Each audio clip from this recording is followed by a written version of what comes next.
એ ભાઈ તને ખબર છે હું ઓલો ભાઈબંધ નથી આપણો ઓમ હા એના લગ્ન છે. શું વાત કરે? હા એલા ભાઈબંધોને વાંઢા મૂકીને લગ્ન કરી લે. આમાં તો આપણે શું કરવી ભાઈ?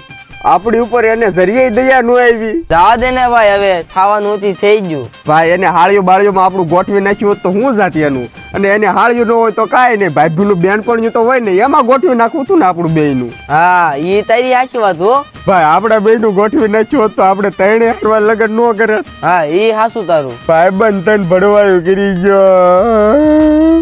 એમાં ભાઈ રોવાનું ન હોય. નહીં હવે રોયે કાંઈ નહીં થાય. હવે ભાઈ જો તું ખાલી જમવાનું એસ્ટિમેટ તોડી નાખું, બધાને દોડતી ના કરી દો, હારવાર વરાજાને દોડતી ન કરી દો. એવું તો તું શું કરવાનો? કાલ ખબર પડી જાય બધી.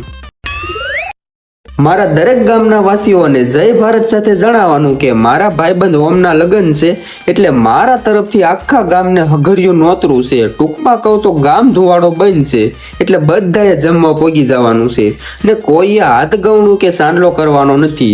જમીને ઘર ભેગીનું થઈ જવાનું.